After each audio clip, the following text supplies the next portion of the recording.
Welcome to the Empathy Advantage podcast. I'm Karen Hall, and our guest today is Connie Kobylko. Connie, we're so glad that you are here with us tonight. I'm so excited to be here this evening, Karen. It's so great to see you. Connie is such a sweetheart. Oh my goodness. I have to give a shout out to Nicole Cowley for introducing us together. And when you hear Connie's voice, she has this very soothing quality and just a calming presence. I mean, what's so interesting is that she's so enthusiastic.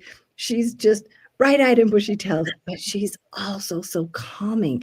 And that's it. That is very unique. And I just want to tell everybody that when you hear her voice, you might want to keep this recording handy for when you need to regulate your nervous system.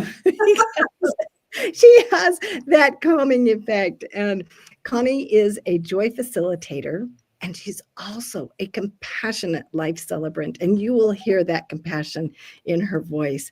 As a compassionate life celebrant, she weaves treasured memories of your loved one into the fabric of a heartfelt, meaningful memorial service. And don't we just love to have somebody at that time of life when we have a loved one who is transitioning and has passed on, to have somebody like Connie to help with all of those memories and to make the service just a beautiful memorial service. She guides individuals through all of life's transitions with warmth, compassion, inspiration, and a caring heart where you are seen, heard, and supported. Throughout her personally curated program, she has a 4-week masterclass, which is called Your Light Within. She empowers people to reclaim their inner light and find a renewed purpose and live their best life, where they can find glimmers all around and find the little joys, the big joys, and celebrate those joys today.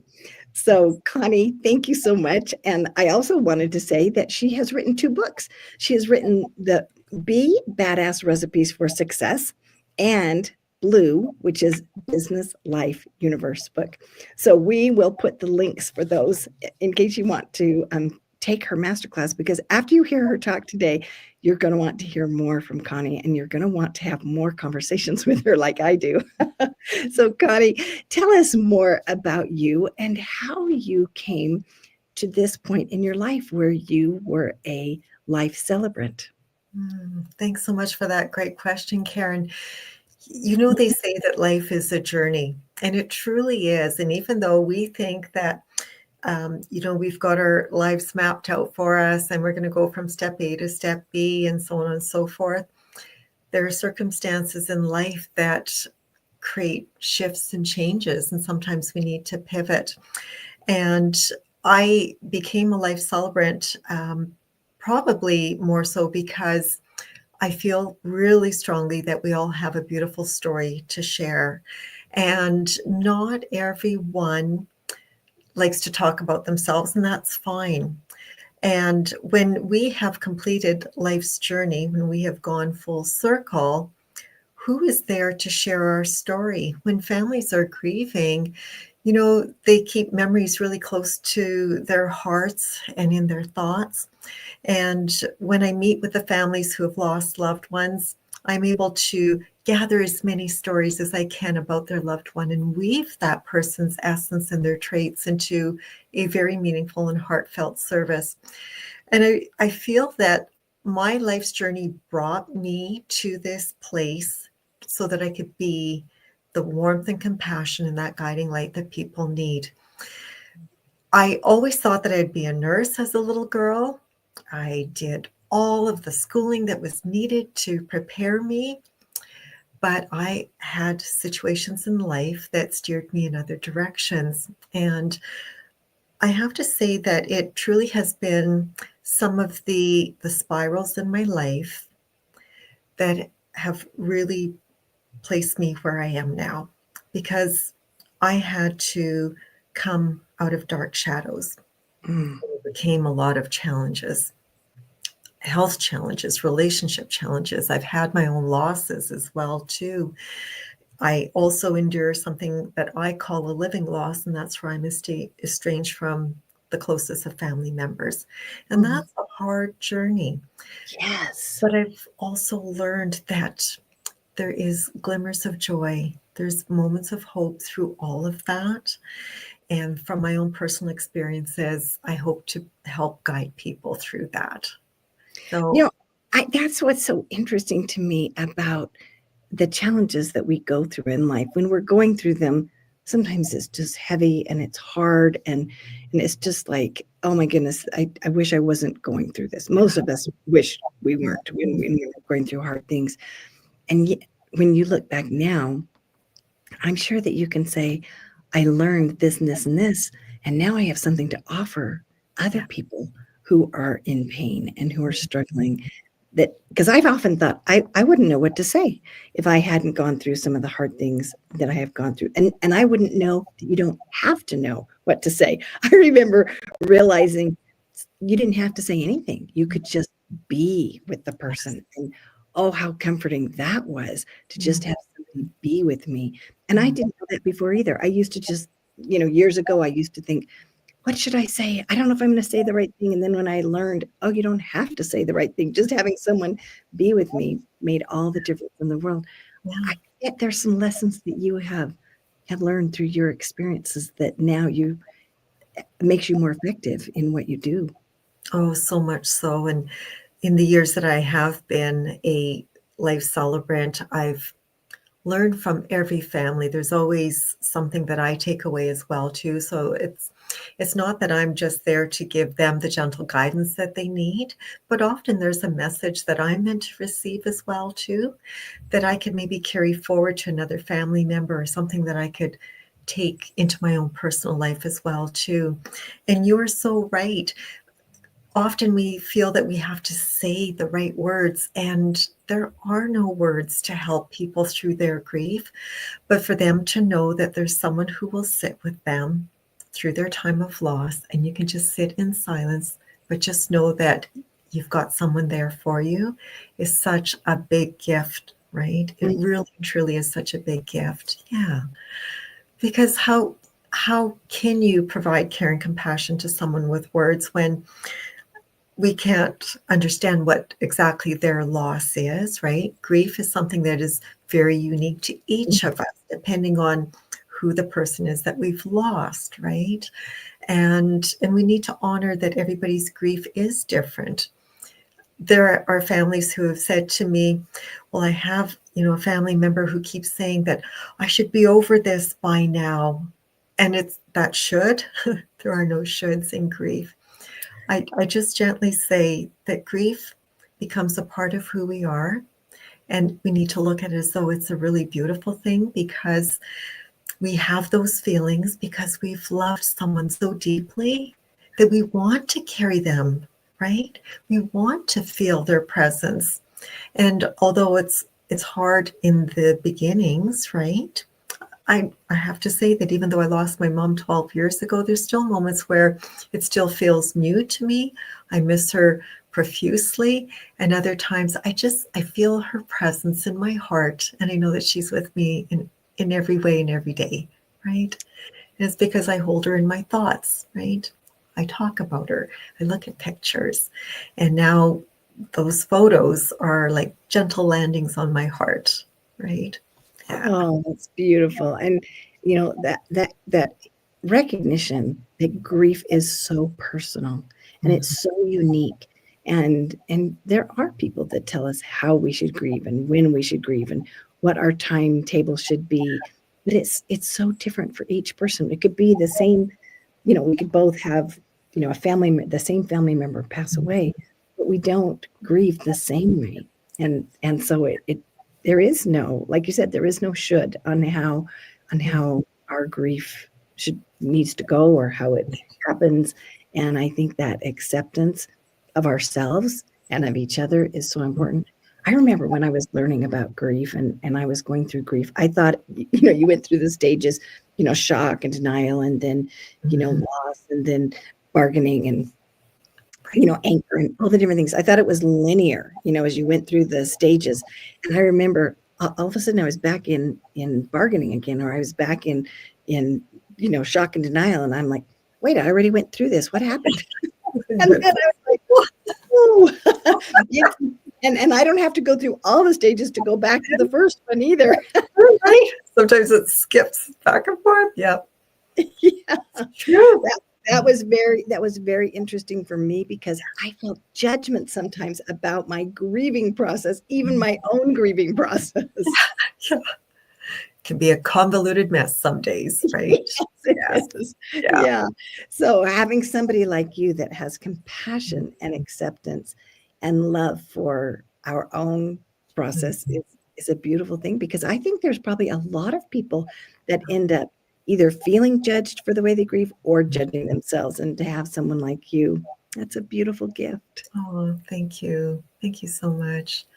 It's been a beautiful journey. And I have to say that walking alongside families as a life celebrant is what actually guided me to become a joy facilitator.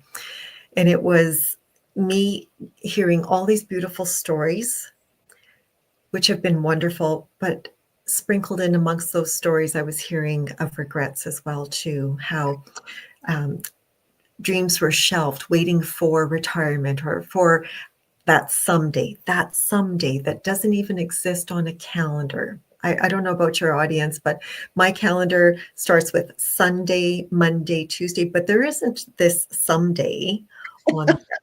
And we keep putting aside our dreams and aspirations for this day that doesn't even exist. And I was hearing the stories of regrets of mom really wanted to travel. She waited until she was going to retire, but then a health journey diminished those dreams. There are, various situations as to how people pass, right? So dreams are taken away, or people having regrets of not contacting a family member. Oh, I was going to call and I should have called, right? And now it's too late. And it made me realize that we're waiting for a time that doesn't exist.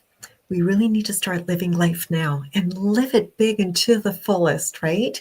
Yeah. And so then I decided we need to start finding joy in our day, finding little glimmers, moments of gratitude, things that put smiles on our faces, because there are many of those.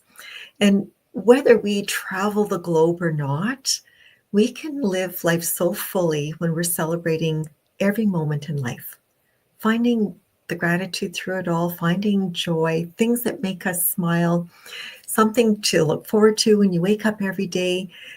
That is living life fully. And that's where we can say, life looks good on me, right? Right. And it's interesting when you're looking for that, when you wake up, and I many times I wake up and I say, I wonder what miracle I'm going to experience today, and that puts my brain in the mindset of looking for miracles in. Yeah. And so I remember learning about the reticular activating system in our brain, and like when you're pregnant, you see all the pregnant people, and yeah. Or if you get a brand new red car, you see the same red cars, driving around everywhere, where before you never even noticed them. And so I think that that's interesting too, how we can almost prime the pump for ourselves to help ourselves find joy in life. Yeah, and that's what I do with my program, Your Light Within, is I try to create a little bit of a disconnect away from the land of busy, because life is going 100 million miles an hour around us, right? And we get caught up in that land of busy, and we have these to-do lists. Sometimes just changing our mindset and focusing on other things makes a difference. So I love what you shared, how you wake up in the morning and look for miracles. What miracles are going to happen to me today? I do the same thing when I wake up. I think, what incredible moments or experiences am I going to have today?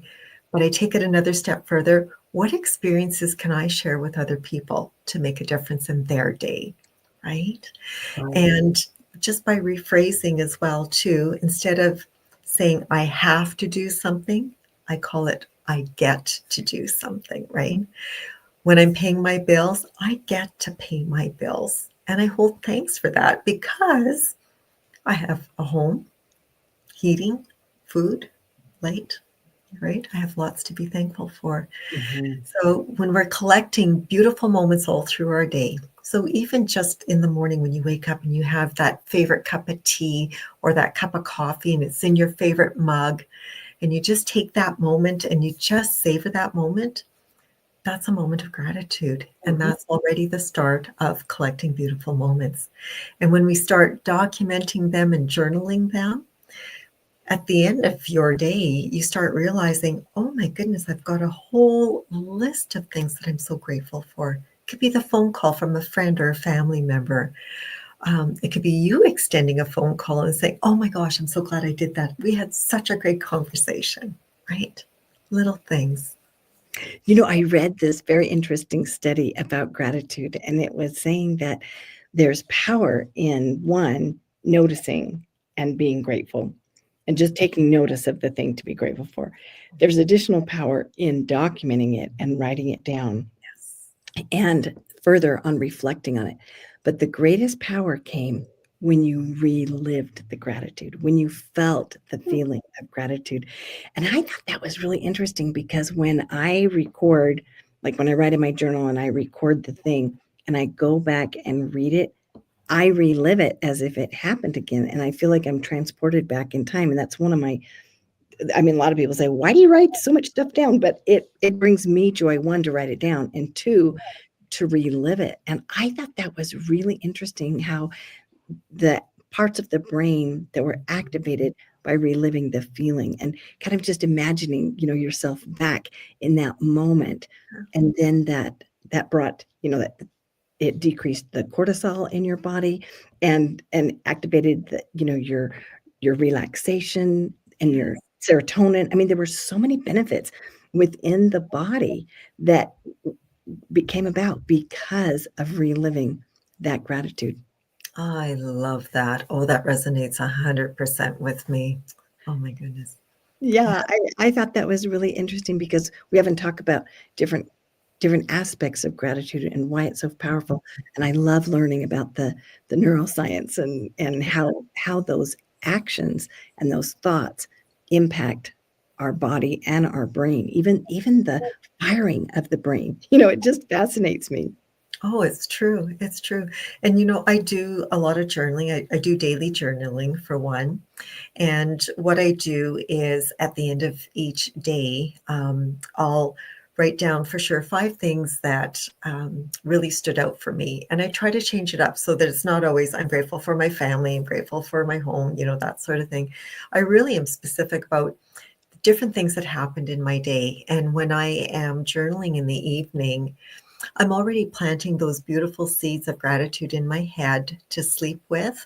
And then I wake up in the morning already feeling grateful, thankful, happy that I've had such great experiences, right? And when you write it down, there is such a connection that happens when you put pen to paper.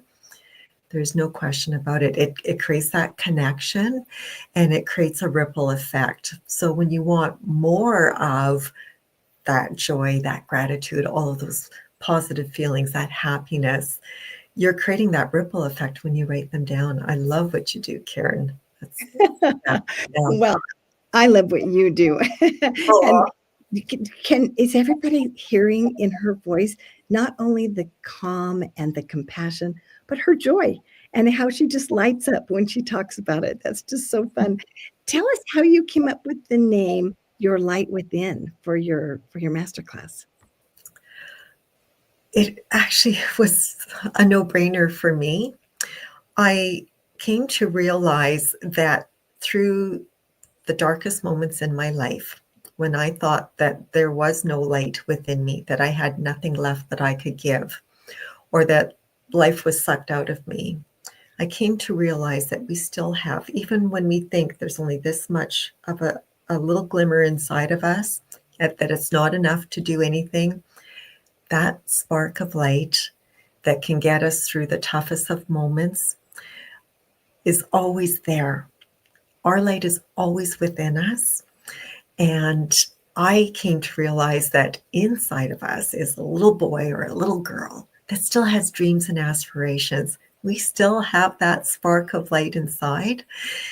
when we were children, we would go to toy stores, or for me, when I was a kid, we would get a Sears Christmas wish book. And I don't know if anybody in your audience remembers this, but we would get it in the fall time, and I would be thrilled to bits because they would have pages of toys and dresses and all kinds of things. And I would look at that Christmas wish book, and I would carefully circle the things that I wanted on every page. And just to make sure that my mom and dad knew what I wanted, I folded back the corners of the pages so that it was a no-brainer. And then I wrote my letter to Santa so that he knew what I wanted. There wasn't a thing in that wish book that I ever said, you don't deserve it, you can't have it. Right? When we were children, we were unstoppable dreamers. We believed, we were full of joy. Little things brought us joy. That was our light within. And as adults, we let external circumstances take away some of that, right? Some of the languaging that's out there. Then we start thinking, no, I can't have it. I don't deserve it. It's not for me. But yes, everything that you still aspire inside, all those dreams and wishes, they are for you. They're yours. You get to have them. So Your Light Within came as the title and as the premise for my program. And it's so that we can really amplify and connect to that light. Because all we need to do is just ramp it up a little bit, turn up the notches, right? And be that bright light in this world that can be anything, do anything, have anything, create, experience, right? We're meant to be more than what we're currently doing, right? We're always meant to grow, expand, and become better versions of ourselves. So no matter what age we are, I want us to be unstoppable and to keep learning and to keep expanding ourselves so that we are becoming our best versions of ourselves.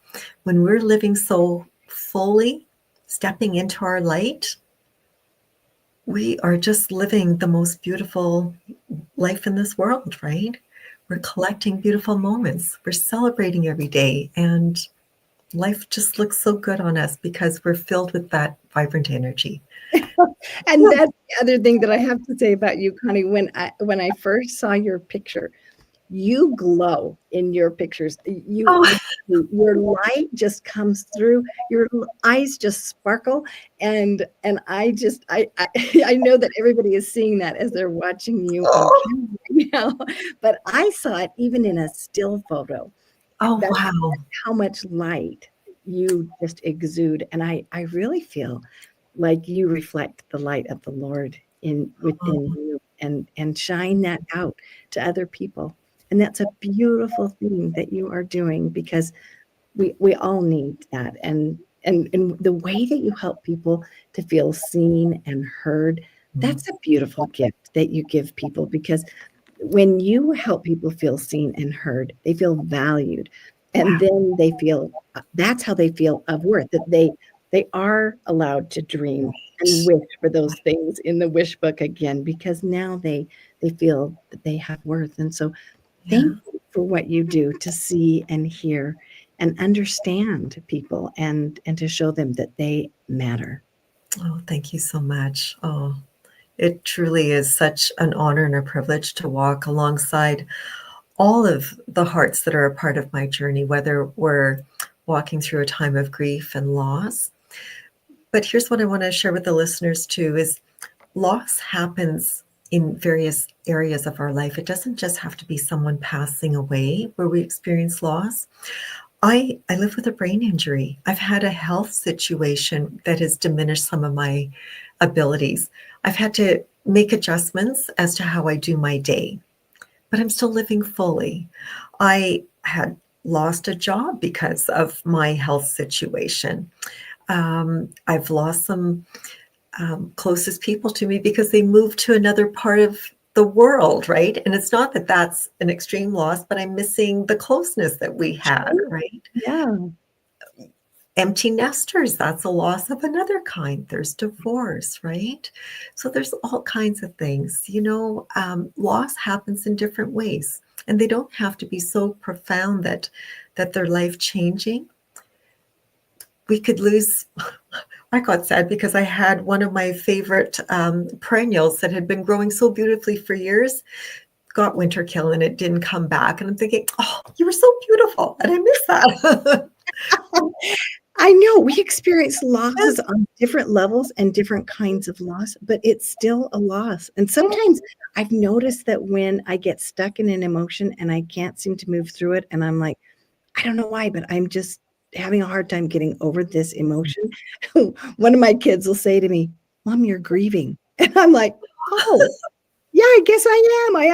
You're right. Yes. I actually am. Because I forget that losing my perennial or something can actually be a grief reaction. And so thank you for pointing that out, because there's all different kinds of grief. Oh, oh, yeah, it is. Supported, by somebody like you is a beautiful thing. My goodness, we could go on and on. I just love hearing your thoughts, and I know that we're almost out of time, but Connie, if you could tell us, if I'm grieving and I want to find more joy, and I'm, maybe I don't even know what I'm grieving. Maybe I just know I can't find joy right now. What would you recommend for me? I would say let's start with 5 simple little things. Wherever you are through your day, let's use the 5 senses and let's start connecting you to great things in life. So, what are you seeing around you that puts a smile on your face? What are you smelling, whether it's a baked good or maybe some fresh flowers, that is putting a smile on your face? What are you hearing? Is it maybe a song that connects you to somebody that you love or are missing? Or maybe you're hearing children laugh, and there's nothing better than the laughter of a child. But if you use those 5 senses and just say, oh, I see this, I hear this, I smell this, I taste this, right? What are you feeling? Is it perhaps the hug of somebody in your life? Or it could be even just the touch of a fabric that makes you feel so good. Just using those 5 senses, it just takes a minute or two, starts connecting you to some beautiful moments in life. They don't have to be joy, which is a really high, elevated emotion. It could be just that moment of happiness or a glimmer of hope, and that will start changing things. Yeah. I remember when I was going through a really rough time, and someone told me to use all my 5 senses, and what that did was it brought me back to the present, Yes. instead of either going back in the past and Mhm. feeling the loss, or worrying about the future and feeling the anxiety. Yeah. I I was in that present moment right then, and I had, like, a bottle of essential oil that was jasmine, because I love the smell of jasmine, and I had, a piece of chocolate, that I would taste. I Oh, had nice.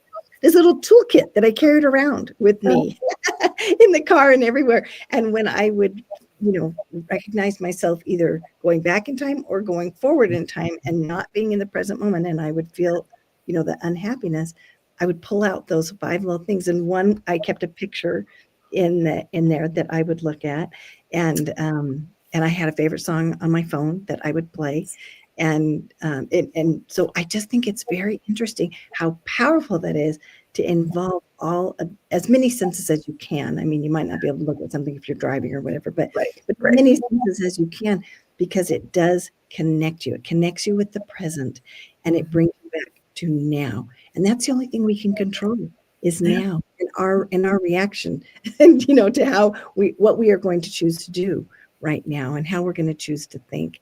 And words so so true. thank you so much, Connie. We're going to have you back again. We just barely scratched the surface. You are a wealth of wisdom. And so I Thank want to you. remind everybody about Connie's book. It's Be Badass Recipes for Success and Blue Business Life Universe, and Mhm. also her masterclass, which is Your Light Within. So we'll have the links in the comments for this. And oh, we forgot to share this. I was going to tell everybody if you wanted to share this to go on LinkedIn and you could find it. Oh, well. We'll share it for you anyway. Hopefully you're able to see that. But if you would like to connect with Connie, I'll also tag her so that you can connect with her on social media as well, because you are going to want to have Connie in your life. I'm so grateful for you, Connie. Thank you for being our guest. Thank you for the empathy that you have, because your empathy, I know it has partially come from the challenges that you have experienced. And I also know that because of the things that you've gone through, you have even greater empathy to give to other people. I'm sure you had empathy before that, but you probably have greater empathy after what you've gone through. So thank you for your empathy. Thank you for your compassion. And thank you for the light that shines within you and the joy that you spread. It was wonderful to be with you today. Thank you. And likewise, Karen, keep collecting beautiful moments. Thank you. Thank you so much.